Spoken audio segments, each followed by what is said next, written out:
શ્રી કૃષ્ણ કહે છે, માનવ, તું જે શાંતિ બહાર શોધે છે તે તને ક્યારેય મળવાની નથી, કારણ કે સાચી શાંતિ વ્યક્તિમાં, કોઈ વસ્તુમાં કે કોઈ પરિસ્થિતિમાં નથી. શાંતિ તારી પોતાની અંદર વસે છે.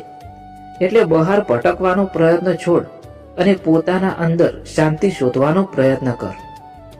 કારણ કે બહાર શોધવાથી તને ફક્ત થાક અને નિરાશા સિવાય કશું મળતું નથી.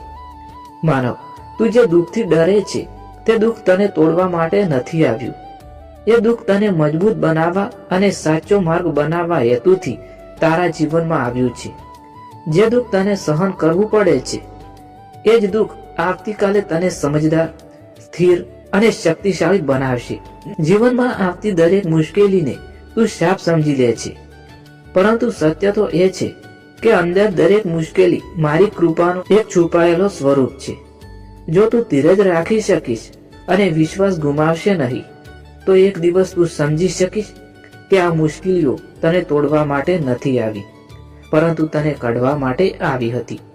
માનવી, તું આવતીકાલની ચિંતા કરીને આજનો દિવસ બગાડી નાખે છે, જ્યારે સત્ય તો એ છે કે આવતીકાલ તારા હાથમાં નથી અને આજની આ ક્ષણ પણ સંપૂર્ણપણે તારી નથી. તું જે નિયંત્રણમાં નથી એના માટે ચિંતા કરીને તું તારા મનને નિરંતર પીડા આપે છે.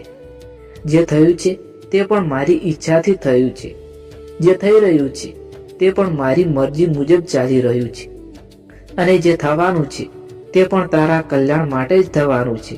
એટલે ભવિષ્યની ભયને દિલમાંથી કાઢી નાખ અને વર્તમાનને સ્વીકારીને જીવવાનો પ્રયત્ન કર.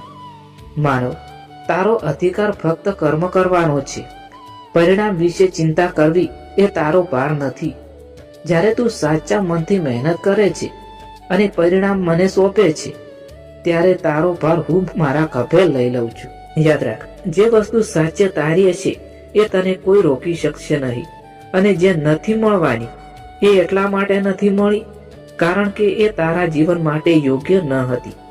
તું જ્યારે તૂટે છે ત્યારે તને લાગે છે કે હું કમજોર બની ગયો છું, પરંતુ સત્ય તો એ છે કે તૂટ્યા પછી ઊભા થવાનો સાહસ રાખવું એ જ તારી સાચી શક્તિ છે. દરેક વખત ઊભા થતો માણસ પહેલા કરતા વધુ મજબૂત બને છે. હું તારા આંસુઓ પણ જોઈ રહ્યો છું. હું તારા મૌન દુઃખને પણ પૂરેપૂરો સમજી રહ્યો છું. તું બોલતો નથી એટલે એવું નથી કે હું સાંભળતો નથી. તું શાંત છે એટલે એવું નથી કે તારી પીડા મને દેખાતી નથી. માનવ, જ્યારે તને લાગે છે કે જીવનના બધા રસ્તા બંધ થઈ ગયા છે,